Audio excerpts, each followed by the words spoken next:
राम राम मंडळी, त्याला या दारं धरायला. एवढा सकाळ सकाळ दारं चालू आहे. आमचं गव्हात पाणी सोडे, पाणी चालू आहे इथं गव्हामध्ये. आणि एवढं गार लागायले. मी स्वेटर घालून आले, त्यामुळे खूप गार लागायले. माझा आवाज पण येत नसत कारण लय वारं सुटले, त्याच्यामुळं वारं. तर वाऱ्यानं माझा आवाज येत नसेल लई. चला आता हे आपला गहू एकदम छान गहू आलाय, कारण आता त्याला कुळपिलंय खुरपिलंय, त्याच्यामुळं गवत नाही त्याच्यात. हे मागं सर चिखल आहे, खाली बघ जरा, सगळं पाय भरते चिखलानं. तर भुईमुग पण भिजवायचा आहे. भुईमुग पण असा आलाय. भुईमुग काय पातळ पातळ झालेला लावला होता, तुटाळ लावली होती भुईमुग, तर ते पण खारुताईनं खडुळण्यानं खाऊन टाकला, उकरून सगळं वाटोळच करून टाकलं. तर आता आला ह्या एवढंच बास म्हणायचं. आणि वापलाय काय काय थोडं राहिलाय. एवढं गार लागायला ना, थंडी वाजायली. तर आता पाण्यात तिकडं भिजलंय, आता आपण सोडायचं.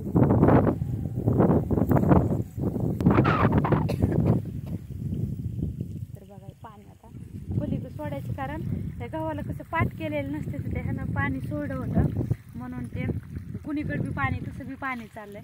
तर हे बघा बोरचं आणि हिरीचं पाणी आपल्याला हे लय लांबून खालून पाणी येतं. तुम्हाला दावलं होतं ना, गावकरी शेत आहे तिकडून पाणी येते आपल्याकडे इकडं लय लांबून. तर लावलेलं आहे आता ऑटोमॅटिकला. तर पाणी आलं का ना तिकडून की लाईट सारखं जाती, बंद करायचं जायचं. त्याला ऑटोला लावलेलं असते ऑटोमॅटिक, म्हणजे चालू होतं लाईट गेली की. तरी पण लक्ष ठेवावं लागतं, एखादं मग फ्यूज गेलेलं असलं तर जावं लागतंय, बघावं लागतंय. थोडं भिजवायच्या परेशानी असते. आता ह्याला पाट केलेलं नाही, आता ह्याला मला चिखला तर शिरावं लागत, कारण असं पाणी सारावं लागतंय.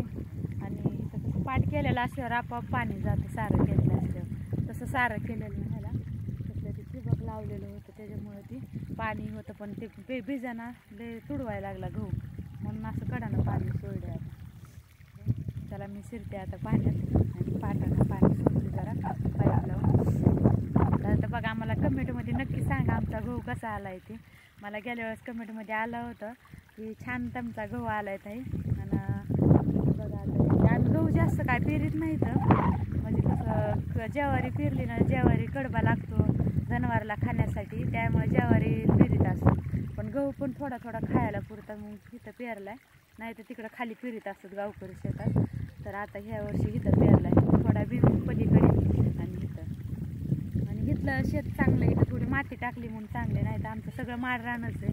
मला खूप कमेंटमध्ये येतात की तुमचं शेत जरा हलकं आहे, थोडं रान दगड येतलंय. तर माड रान असल्यामुळे शेत सगळं बनलेलं आहे, इथं सगळं पडीक पडलेलं होतं हे पहिलं, तर सगळं चांगलं केलेलं आहे. माती टाकलेली.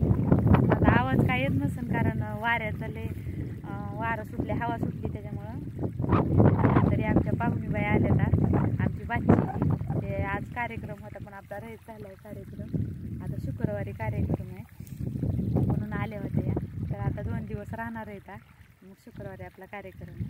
तर आता मी धरते दारं. चला तर बाय मंडळी, बाय बाय.